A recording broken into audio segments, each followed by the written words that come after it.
In this chapter we are going to deal with open file.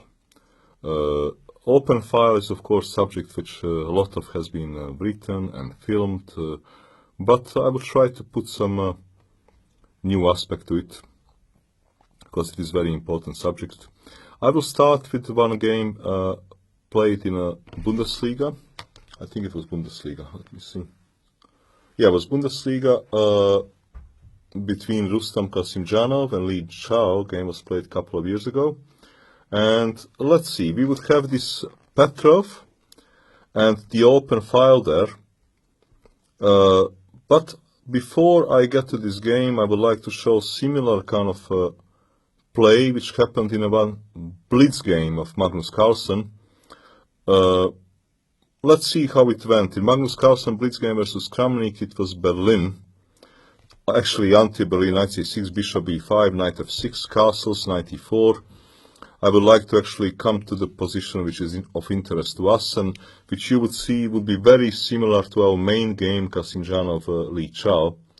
Rook e1, knight e6, knight e5, bishop e7, bishop f1, knight e5, rook e5, castles, d4, bishop f6, rook e1, rook e8, position looks total equal, very total symmetry, c3, rook e1, queen e1, knight e8, bishop f4, d5, so everything looks like a complete symmetry, bishop d3, g6, knight d2, knight g7, knight f1, bishop f5, trading everything, bishop f5, knight f5, knight e3, knight e3, queen e3.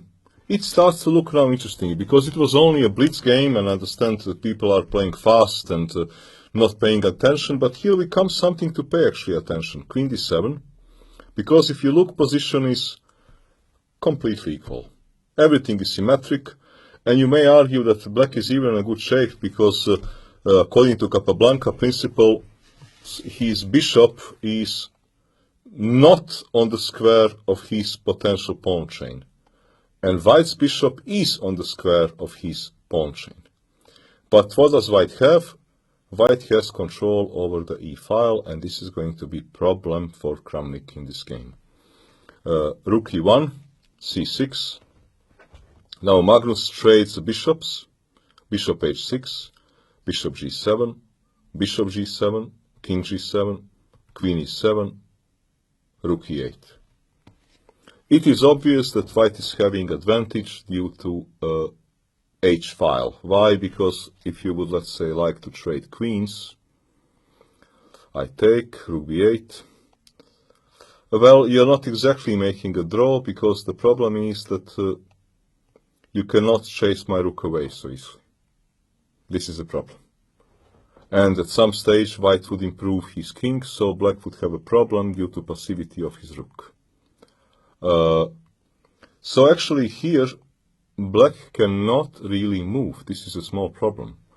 But how can white improve his position? Well, very interesting. Magnus decided to improve his king.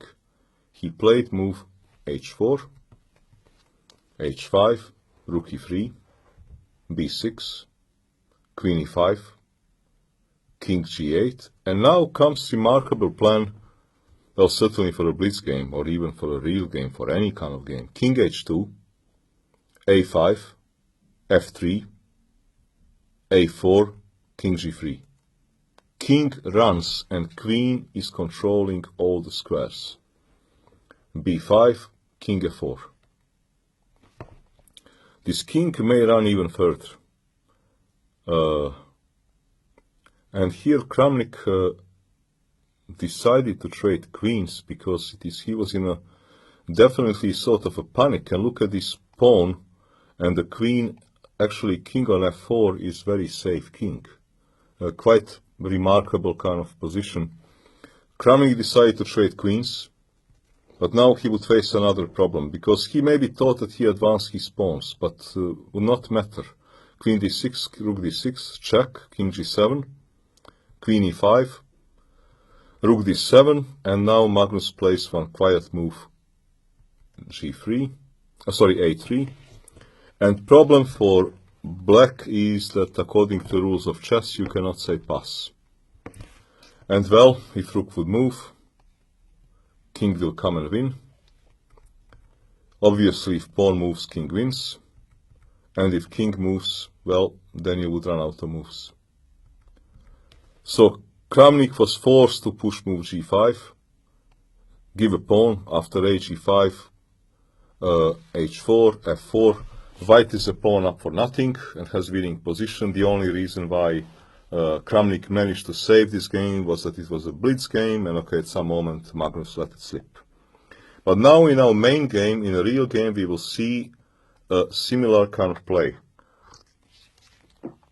We will have a Petrov defense, which is played a lot nowadays at the top level, at very top level.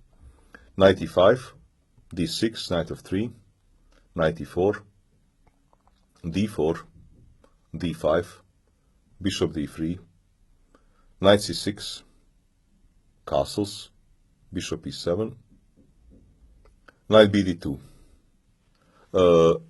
Here Li Chao played move knight d6.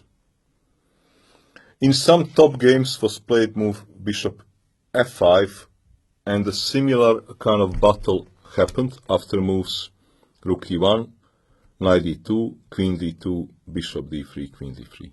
A similar kind of fight where white tried to prove, and in many games managed to prove actually, that game is far from easy draw because of the e-file which white is controlling.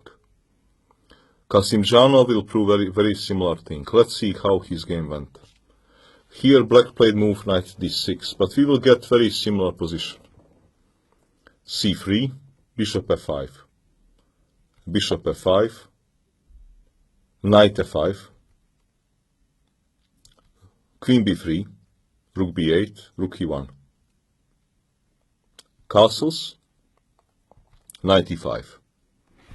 Well, you cannot take because you cannot take on e5 because I take by rook, obviously, and knight and pawn are hanging. Rook e8, knight f3. Here is already maybe critical moment. Not easy. Black played very logical move, Li Chao. When you are defending side, and here he is in sort of defending side, you would like to trade pieces. And he played move knight h4 with a simple idea: if he would trade all the pieces, then the control of e-file, the importance of control of e5 will diminish, and he will get closer to a draw. Probably better move was move f6, because double pawns are perhaps knight c6, bc6, queen a4, queen d7, not really such a big deal. And if knight back to d3, there may be knight a5. Queen a4 is not dangerous because of knight c4, and queen a7 would be a terrible move, because after queen d7 you cannot get out with the queen, and I do threaten to catch it. So on knight a5, queen c2 is probably best move, queen d7, and black has very decent equalizing chances. I think that black will move his bishop, because only thing which black needs to do to equalize here, he needs to move his bishop, and he needs to trade all four rooks, because only advantage which white has is the e-file. So if black does manage to trade all four rooks, the game will be simply a draw. We have total symmetry. Even like I said in Kramnik game, this bishop is a better bishop than this one, because well, this bishop is on the same squares with his pawns, this pawn chain, and according to Capablanca principle, it is better the other way around, and that principle is correct. But here he played move knight h4 black, because he wants to trade some pieces and get closer to equality. Knight h4, bishop h4, bishop f4, rook e6. Here Kasimdzhanov played very strong move, knight d3. He wants to be ready to jump to e5, and he has the e file, to occupy the e file. Rook e1, rook e1. The funny part is that this position looks extremely close to complete equality. But it is really not so clear as to which mistake did Li Chao make until the end of the game. He played move h6 to open square for his king. In general logical, pay attention that such moves are kind of blunders here because you always have these back rank tactics. So this would be a very bad move. h6. Now Kasimdzhanov swings queen to the king side. You have to pay attention that in this position, actually, though there are limited number of pieces, and only thing which white has is this e-file control, there are some small tactics which are making black life difficult. Not exactly being able to trade those two rooks and somehow save the game or equalize the game. 97. Again, if bishop g5, queen h5, and it is annoying, very annoying. So 97, 95. Queen h5 is a threat. Bishop f6. If placed, queen h5. And this wins the pawn. Bishop e5, queen e5, hitting knight, hitting pawn. So 95. Now, unfortunately, since queen h5 is very big threat, and by the way, on bishop h6, queen h5, you cannot really protect the pawn, because g6 you cannot push, queen f8 loses exchange to knight d7. And knight g4 is also a threat. So, knight e5, knight g6, but now pawn structure is damaged. Knight g6, f g6, queen g4. King h7. Rook e6 was definitely a possible move, with idea on bishop f6 to play move bishop e5. But Kasimdzhanov plays it in a very elegant way. He uses now the e-file and the 7th rank, which he is to occupy, to penetrate black position and win material and get one ending. Queen e6, bishop f6, now it come nice move, queen f7. Tempo move. Rook c8, sorry, queen f7, tempo move. Rook c8, rook e6. Queen cannot move because bishop hangs. King cannot move because pawn hangs. And this pawn hangs as well. g5, bishop e5. Forcing one ending. Bishop e5, rook e5. You cannot protect this pawn. Queen f6, queen f6, gf6, rook takes, d5. There is no counterplay here. Move such a like rook e8 does not help because I first give check, king up, and king f1. Rook d5, g6 was played, king f1, h5, rook d7, king f5, and now comes very elegant move by Kasimdzhanov, rook e7. Just cutting any kind of movement of the king to the other side of the board. Well, now situation is very simple. White is simply a pawn up, black has zero counterplay, and white is easily, and white still controls the e-file. This tremendous rook and controlling actually everything. And this rook is very passive. White is to win this game very easily now. b5, king e2, a5, king d3, a4, well, push pawn, d5, rook d8, c4, c6, king c3, cd5, c5. Very beautiful play by Kasimdzhanov. Look at this rook dominating everything. This king totally out of play.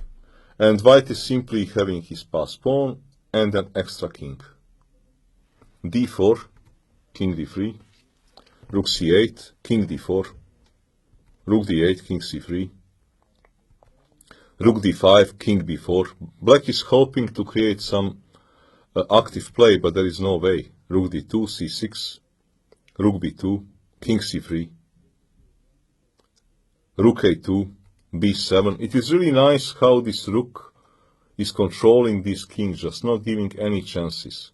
b4, king b4, rook c2, king a4, h4, and now simply king runs. King b5, king f4, king b6, f5, rook e8, and black resigned. I think it was very nice technical game, and really not obvious once they got into this position, actually this particular position, where white's only advantage is this e-file control. What did really black do so terribly wrong? So this is, I think, a very nice example and great technical game by Rustam Kasimdzhanov, and a similar strategy you can use in your own games.